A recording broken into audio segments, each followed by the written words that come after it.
ಈ ಏನು ಹೂತಿಟ್ಟ ಶವ ಭೀಮನ ಬಗ್ಗೆ, ಹೂತಿಟ್ಟ ಶವದ ಬಗ್ಗೆ ಸಾಕಷ್ಟು ಕೇಳ್ತಾ ಇದ್ರು. ಇವತ್ತು ಎಷ್ಟು ಸಿಕ್ಕಿರ್ಬಹುದು, ಎಷ್ಟು ಸಿಕ್ತು. ನಮ್ಮ ಈಗ ತಾನೇ ಸುಬ್ರಹ್ಮಣ್ಯ ಹಂಡಿಗೇರವ್ರದ್ದು ಮತ್ತೆ ಕೂಡ್ಲಾರಾಪೇಜ್ ಅವ್ರದ್ದೆಲ್ಲ ನೋಡ್ತಾ ಇದ್ವಿ.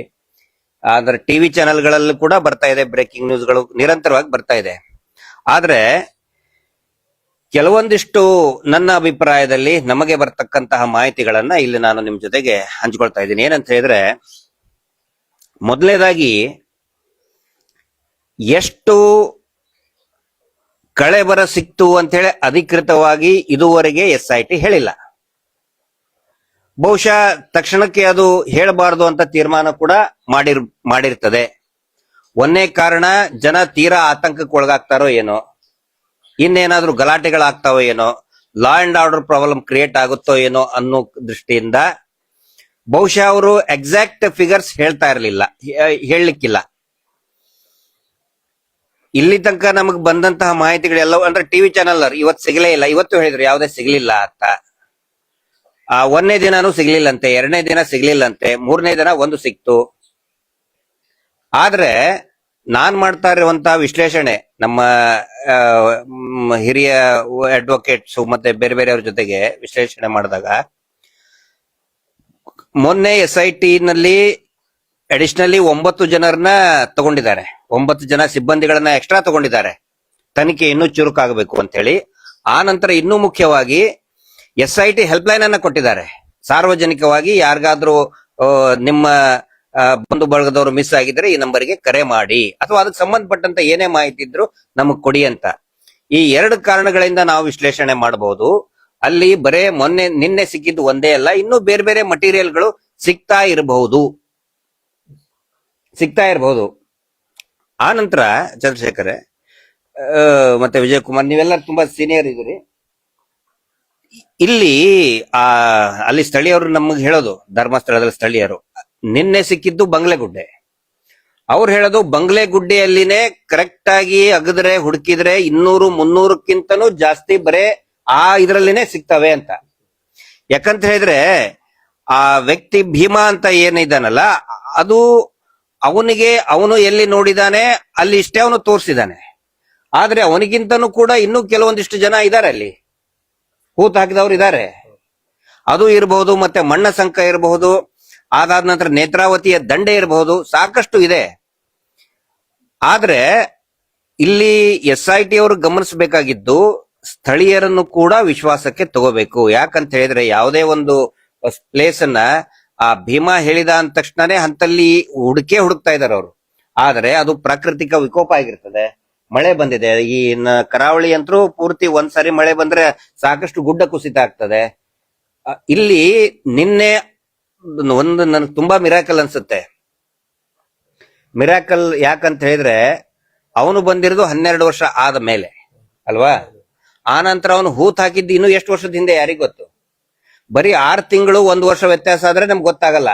ಏನಾದ್ರೂ ಒಂದ್ ಮರ್ತ್ ಹೋಗ್ಬಿಟ್ರೆ, ಒಂದ್ ಬೈಕ್ ಏನಾದ್ರೂ ಪಾರ್ಕಿಂಗ್ ಏರಿಯಾದಲ್ಲಿ ನಾವು ಮರ್ತ್ ಹೋದ್ರೆ, ಬೆಳಗ್ಗೆ ಇಟ್ಟು ಮರ್ತ್ ಹೋದ್ರೆ ನಮ್ಗೆ ಸರಿಯಾಗಿ ಗುರುತಿಸಕ್ ಆಗಲ್ಲ. ಅಂತ ಹೊತ್ನಲ್ಲಿ ಕರೆಕ್ಟ್ ಆಗಿ ಎಲ್ಲಿದೆ ಅಂತ ನಾವು ಸ್ವಲ್ಪ ಹುಡುಕಾಡ್ತೀವಿ. ಅಂತದ್ರಲ್ಲಿ ಆಫ್ಟರ್ ಲಾಂಗ್ 12 ಇಯರ್ಸ್ 12 ವರ್ಷ ಆದ ನಂತರ ಅದು ಕಾಡು ಮೇಡಿನ ನಡುವೆ, ಕಾಡಿನ ಮಧ್ಯ, ದಟ್ಟ ಕಾಡಿನ ನಡುವೆ ಅವನು ಬಂದು ಕರೆಕ್ಟ್ ಅವನು ಏನು ಪಾಯಿಂಟ್ ಮಾಡಿದಾಲೆ ಅಲ್ಲಿ ಸಿಕ್ಕಿದೆ ಅಂತ ಹೇಳಿದ್ರೆ, ಭೀಮಾ ಅನ್ನೋ ವ್ಯಕ್ತಿಯ ಮೇಲೆ ಯಾವುದೇ ಸಂಶಯಗಳು ಮಾಡೋದು ಬೇಡ. ಕರೆಕ್ಟ್ ಅವನು ಎಲ್ಲಿ ಬೆರಳು ಮಾಡಿ ತೋರಿಸಿದಾನ ಅಲ್ಲೇ ಸಿಕ್ಕಿದೆ. ಈಗ ಬರ್ತದೆ ಮತ್ತೆ ಒಂದನೇದ್ದು ಎರಡನೇದ್ದು ಸಿಗ್ಲಿಲ್ಲ ಅಂತಲ್ಲ, ಸಿಕ್ಕಿದೆಯೋ ಸಿಕ್ಕಿಲ್ಲೋ ಅನ್ನೋದನ್ನ ಅಧಿಕೃತವಾಗಿ SIT ದವರೇ ಹೇಳ್ಬೇಕು, ನಾವು ಹೇಳಕ್ಕಾಗಲ್ಲ, ಅಥವಾ ಟಿವಿ ಚಾನೆಲ್ ಅವ್ರು ಹೇಳಕ್ಕಾಗಲ್ಲ. ನಿನ್ನೆ ಕೂಡ ನಾನು ಅನ್ಕೊಂಡಂಗೆ ನ್ಯೂಸ್ 18 ಅವರು ಕೂಡ್ಲಾರಾಪೇಜ್ ಅವರು ಅದನ್ನ ಫಸ್ಟ್ ಬ್ರೇಕ್ ಮಾಡಿದ್ರು. ಕೂಡ್ಲಾರಾಪೇಜ್ ಅವ್ರಿಗೆ ಅದು ಮೊದಲು ಗೊತ್ತಾಯ್ತು, ಆ ನಂತರ ನ್ಯೂಸ್ 18 ಅವ್ರಿಗೆ ಗೊತ್ತಾಯ್ತು. ಹಿಂಗಾಗಿ ಗೊತ್ತಾಯ್ತು, ಒಂದ್ ವೇಳೆ ಟಿವಿ ಚಾನೆಲ್ ನಲ್ಲಿ ಈ ಯೂಟ್ಯೂಬರ್ ನಲ್ಲಿ ಅದು ಪ್ರಸಾರ ಮಾಡದೆ ಹೋಗಿದ್ರೆ ನಿನ್ನೂ ಕೂಡ ಸಿಕ್ಕಿಲ್ಲ ಅನ್ನುವ ಹೆಡ್ಲೈನ್ ಬರ್ತಾ ಇತ್ತು. ಇವತ್ತೇನ್ ಮಾಡಿದ್ದಾರೆ, ಪೂರ್ತಿಯಾಗಿ ಅದನ್ನ ಬಟ್ಟೆ ಹಾಕ್ಬಿಟ್ಟಿದ್ದಾರೆ, ಒಂದು ಸ್ಕ್ರೀನ್ ಹಾಕ್ಬಿಟ್ಟಿದ್ದಾರೆ, ಯಾವುದೇ ಟಿವಿ ಚಾನೆಲ್ ನವರು ನೋಡಬಾರದು ಅಂತ ಹೇಳಿ. ಅಂದ್ರೆ ನಾನ್ ಹೇಳೋದು, ಅಧಿಕೃತವಾಗಿ ಹೇಳ್ಬೇಕಾಗಿರೋದು SIT. ನನ್ಗನ್ಸಿದ ಮಟ್ಟಿಗೆ ಇನ್ನೂ ಜಾಸ್ತಿನೇ ಸಿಕ್ಕಿರಬಹುದು. ಆ ನಂತರ 1, 2, 3 ಶವ ಅಂತ ಕೌಂಟ್ ಮಾಡಕ್ ಆಗುದಿಲ್ಲ. ಯಾಕಂತ ಹೇಳಿದ್ರೆ ಆ ಮೂಳೆ ಈಗ ಎಲ್ಲರೂ ಏನಾಗ್ತಾ ಇದೆ, ಶೋರೂಮ್ ಪೀಸ್ ಸಿಗ್ತದೆ ಅಂತ ತಿಳ್ಕೊಂಡಿದ್ದಾರೆ. ಈ ಶೋರೂಮ್ ಪೀಸ್ ಅಂತ ತಿಳ್ಕೊಂಡಿದ್ದಾರೆ. ಈ ಶೋರೂಮ್ ಪೀಸ್ ಅಂತ ಹೇಳಿದ್ರೆ ಈ ಅಸ್ಥಿ ಪಂಜರ ಅಂತ ಹೇಳಿದ್ರೆ ಟಿವಿಯಲ್ಲಿ ನೋಡಿರ್ತಾರೆ, ಹಾರರ್ ಮೂವಿಯಲ್ಲಿ ನೋಡಿರ್ತಾರೆ. ಅಸ್ಥಿ ಪಂಜರ ಮೇಲೆ ತಲೆಬುರುಡೆ ಎಲ್ಲ ಎಲುಬುಗಳು ಎಲ್ಲ ಹಿಂಗೆ ಹಿಂಗೆ ಆಗ್ತಿರ್ತದೆ. ಸೊ ಅದು ಒಂದು ಶೋರೂಮ್ ಪೀಸ್. ಆ ತರ ಏನಾದ್ರೂ ಇವರು ಎತ್ತುತ್ತಾರೆ ಅನ್ನೋದು ಎಲ್ಲರ ತಲೆಯಲ್ಲಿದೆ. ಅದನ್ನ ಎಕ್ಸ್ಪೆಕ್ಟ್ ಮಾಡಕ್ ಆಗುದಿಲ್ಲ. ಯಾಕೆ ಅಂತ ಹೇಳಿದ್ರೆ ಎಲುಬುಗಳ ಸವಕಳಿ 1 ವರ್ಷ 2 ವರ್ಷದಿಂದ ಮಣ್ಣಲ್ಲಿ ಹುದುಗಿದ ಮೇಲೆ ಸ್ಟಾರ್ಟ್ ಆಗ್ಬಿಡ್ತದೆ, ಸವಕಲು ಶುರು ಆಗ್ಬಿಡ್ತದೆ. ತುಂಬಾ ದೊಡ್ಡ ದೊಡ್ಡವಾಗಿರುವಂತಹ ಎಲುಬುಗಳು ಅಂತ ಹೇಳಿದ್ರೆ ತೊಡೆ, ಕಾಲು, ಕೈದ್ದು ಎಲುಬುಗಳು ಮಾತ್ರ ಉಳಿದಿರ್ತವೆ. ಚಿಕ್ಕ ಚಿಕ್ಕ ಎಲುಬುಗಳು ಎಲ್ಲವೂ ಕೂಡ ಸವಕಲಾಗಿ ಹೋಗ್ಬಿಟ್ಟಿರ್ತದೆ ಮಣ್ಣಲ್ಲಿ. ಆ ನಂತರ ಫಂಗಲ್ ಅಟ್ಯಾಕ್ ಆಗಿ ಅದು ಎಲುಬಿನ ತರ ಕಾಣ್ತಾ ಇರಲ್ಲ, ಒಂದು ಕಡ್ಡಿ ತರ ಕಾಣ್ತಾ ಇರ್ತದೆ. ಕಡ್ಡಿ ತರ ಇರ್ತದೆ ಅದು, ಪಕ್ಕೆಲುಬು ಅವೆಲ್ಲವೂ ಕೂಡ ಕಡ್ಡಿ ರೀತಿಯಲ್ಲಿ ಕಾಣ್ತಿರ್ತದೆ. ಟಿವಿ ಚಾನೆಲ್ನವರು ಮತ್ತೆ ಬೇರೆ ಬೇರೆ ಮಾಧ್ಯಮದಲ್ಲಿ ನ್ಯಾಚುರಲ್ ಅದು, ಅವ್ರಿಗೇನು ಅನ್ನಕ್ಕಾಗಲ್ಲ. ಅಂದ್ರೆ ಈ ತರ ಅದೇ ಸ್ಕೆಲೆಟನ್ ಅಂದ್ರೆ ಶೋರೂಮ್ ಪೀಸೆ ನಮಗೆ ಸಿಕ್ಬಿಡ್ತದೆ. ಅದನ್ನ ಎಕ್ಸ್ಪೆಕ್ಟ್ ಮಾಡಕ್ ಆಗಲ್ಲ. ಆ ನಂತರ ತಲೆ ಬುರುಡೆ ಬಗ್ಗೆ, ಬುರುಡೆಗಳು ಏನಂತ ಹೇಳಿದ್ರೆ ಅಲ್ಲಿ ಕಾಡು ಹಂದಿಗಳು, ಮುಳ್ಳು ಹಂದಿಗಳು ಮತ್ತೆ ಉಡ ಏನಿದೆಯಲ್ಲ, ಉಡ ಮತ್ತೆ ಮುಳ್ಳು ಹಂದಿಗೆ ನನಗೂ ಕೂಡ ಗೊತ್ತಿರೋ ಹಂಗೆ, ನಮ್ದು ತೋಟ ಇದೆ ಅವು ಎಲ್ಲ ಏನಂತ ತಲೆ ಬುರುಡೆ ಅಂದ್ರೆ ಬಹಳ ಇಷ್ಟ ಅವಕ್ಕೆ. ಅದರಲ್ಲಿನೂ ಕೂಡ ಕೊಳಿತಾ ಇರುವಂತಹ ಶವದ್ದು ತಲೆ ಬುರುಡೆ ಅಂದ್ರೆ ಅವು ಕಚ್ಕೊಂಡು 5 ಫೀಟ್ ಆಳದಲ್ಲಿ ಇದ್ರೂ ಕೂಡ ಆ ಕಾಡ ಹಂದಿ ಇರ್ಬೋದು, ಮುಳ್ಳು ಹಂದಿ ಆಗ್ಲಿ, ಅದನ್ನ ಕೆದಕಿ ತಲೆ ಬುರುಡೆನ ಕಚ್ಕೊಂಡು ಹೋಗ್ತವೆ ಅಲ್ವಾ. ಹಿಂಗಾಗಿ ತಲೆ ಬುರುಡೆ ಸಿಕ್ಕರೆ ಅದೊಂದು ಕೌಂಟ್ ಆಗುತ್ತೆ. ತಲೆ ಬುರುಡೆ ಸಿಗದೆ ಬರೀ ಸೌದು ಹೋಗಿರುವಂತಹ ಒಂದು 5-6 ಮೂಳೆಗಳು ಸಿಕ್ಕರೆ ಈಗ ಅದೇ ಆಗ್ತಾ ಇದೆ. ಅದಕ್ಕೆ ನಾವು ಕೂಡ ಒಂದು ರಿಕ್ವೆಸ್ಟ್ ಮಾಡ್ಕೊಂಡಿದ್ವಿ ನಮ್ಮ ಹಿರಿಯರಾದಂತದ್ದು ಧನಂಜಯ ಸರ್. ಅಲ್ಲಿ ಹಂದಿಗಳದ್ದು ಗೂಡು ಇರ್ತದೆ, ಕಾಡು ಹಂದಿ ಗೂಡು ಇರ್ತದೆ, ಮುಳ್ಳು ಹಂದಿ ಗೂಡು ಇರ್ತದೆ. ಆ ಗೂಡುಗಳನ್ನೇನಾದ್ರೂ ಓಪನ್ ಮಾಡಿದ್ರೆ ಅಲ್ಲಿ ತಲೆ ಬುರುಡೆಗಳು ಸಿಗಬಹುದು. ಅಲ್ಲಿ ಮಾತ್ರ ಏನೋ ಕಾಡು ಹಂದಿಗಳಂತೂ ಸಿಕ್ಕಾಪಟ್ಟೆ ಇದೆ ಅಲ್ಲಿ.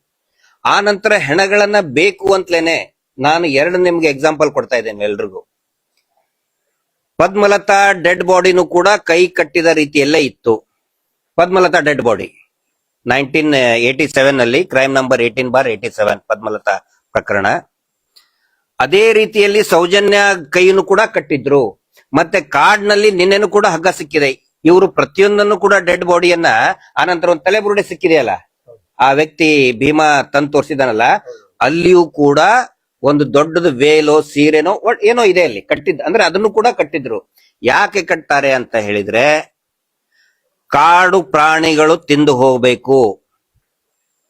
ಕಾಡು ಪ್ರಾಣಿಗಳು ತಿಂದ್ರೆ ಮುಗಿದೋಯ್ತಲ್ಲ, ಇನ್ವೆಸ್ಟಿಗೇಷನ್ ಮಾಡಕ್ಕೆ ಆಗುದಿಲ್ಲ. UDR ಆತ್ಮಹತ್ಯೆ, ಅವಾಗ ಕತೆ ಕಟ್ಟಕ್ ಈಸಿ ಆಗುತ್ತೆ, ಸ್ಕ್ರಿಪ್ಟ್ ಬರೆಯೋದಕ್ಕೆ ಈಸಿ ಆಗುತ್ತೆ.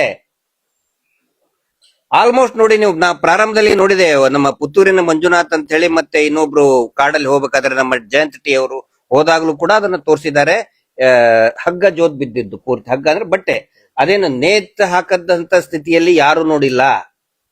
ಎಲ್ಲಾ ಶವಗಳು ಕೂಡ ನೆಲದ ಮೇಲೆ ಕುಂತಹ ಶವಗಳಿಗೆ ಕಟ್ಟಲಾಗಿತ್ತು. ಯಾಕಂತ ಹೇಳಿದ್ರೆ ಕಾಡು ಪ್ರಾಣಿಗಳು ತಿಂದು ಹೋಗ್ಲಿ ಅಂತ ಹೇಳಿ. ಯಾಕಂದ್ರೆ highest number of wild animals ಇದೆ ಇಲ್ಲಿ, ಕಾಡ್ ಹಂದಿ, ಉಡ ಮತ್ತೆ ಮುಳ್ಳಹಂದಿ, ಮೇಜರ್ 3. ಆನಂತರ ಹೈನಾ ಕೂಡ ಇದೆ. ನಮ್ ಕಡೆ ಏನಂತಾರೆ ಕಿರ್ಬಾ ಅಂತಾರೆ, ಕತ್ತೆ ಕಿರ್ಬಾ ಅಂತ ಹೇಳಿ. ಅವಕ್ಕೆ ಮನುಷ್ಯನ ಶವ ಅಂದ್ರೆ ತುಂಬಾ ಇಷ್ಟ.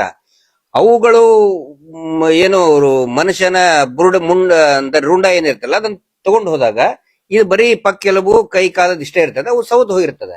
ಮಣ್ಣಲ್ಲಿ ಕರಗಿರೋದ್ರಿಂದ ಎಕ್ಸಾಕ್ಟ್ ಶೇಪ್ ಅಲ್ಲಿ, ಅಂದ್ರೆ ಅಸ್ಥಿ ಪಂಜರದ ಶೇಪ್ ಅಲ್ಲಿ ಸಿಗೋದು ಕಷ್ಟ. ಹಿಂಗಾಗಿ ಇವತ್ತು ಒಂದು ಸಿಕ್ತು, ಸಿಗಲೇ ಇಲ್ಲ ಅನ್ನೋದು ನಾನಂತರೂ ಒಪ್ಕೊಳಕ್ ಆಗಲ್ಲ.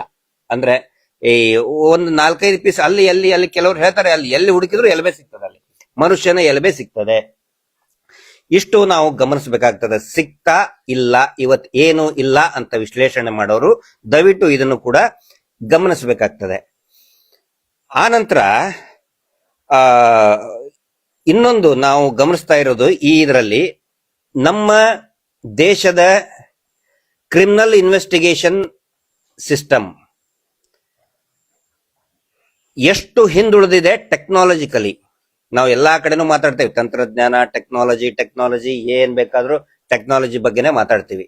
ಆದ್ರೆ ಒಂದು ಕ್ರೈಮ್ ಇನ್ವೆಸ್ಟಿಗೇಷನ್ ಮಾಡ್ಬೇಕಾದ್ರೆ ನಾವು ಎಷ್ಟು ಹಿಂದುಳಿದಿದ್ದೇವೆ ಅನ್ನೋದನ್ನ ಈ ತನಿಖೆ ತೋರಿಸ್ಕೊಡ್ತಾ ಇದೆ. ನಾನು SIT ಮೇಲೆ ಪಾಯಿಂಟ್ ಔಟ್ ಮಾಡ್ತಾ ಇಲ್ಲ.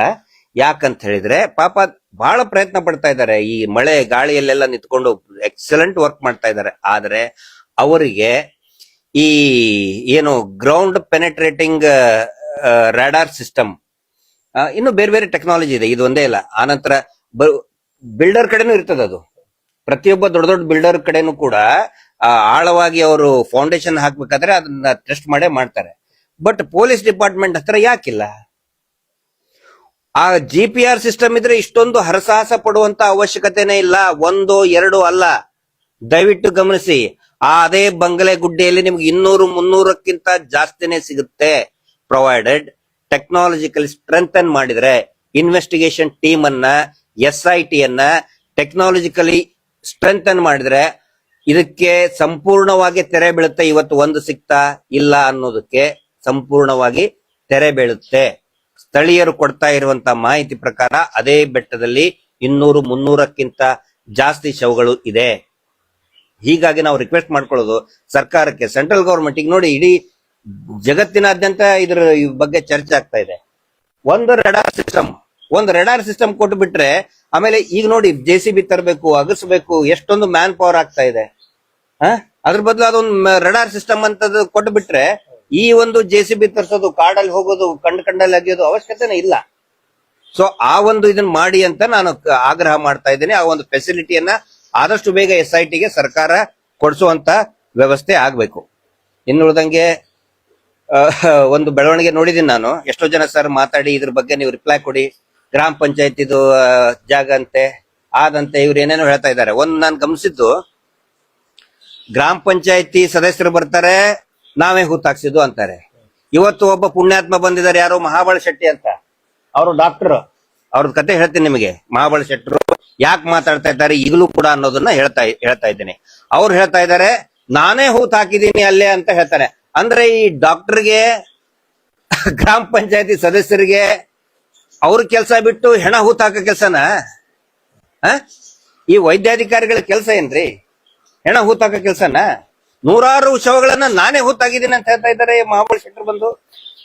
ಎಲ್ಲಾ ನಮ್ಮ ಇದನ್ನ ಗಮನಿಸ್ತಾ ಇರೋರಿಗೆ ಅವರ ಎಲ್ಲರ ಗಮನಕ್ಕೆ ತರ್ತಾ ಇದ್ದೀನಿ. ಈ ಮಹಾಬಳ ಶೆಟ್ಟಿ ಯಾರು ಅಂತ ಹೇಳಿದ್ರೆ, ಸೌಜನ್ಯ ಪ್ರಕರಣದಲ್ಲಿ 11ನೇ ತಾರೀಕಿಗೆ ಯಾರು ಸಾಯಂಕಾಲ ಅವನ್ನ ಹಿಡ್ಕೊಂಡು ಬರ್ತಾರೆ ಬಾಹುಬಲಿ ಬೆಟ್ಟದಿಂದ, ಸಂತೋಷರವನ್ನ.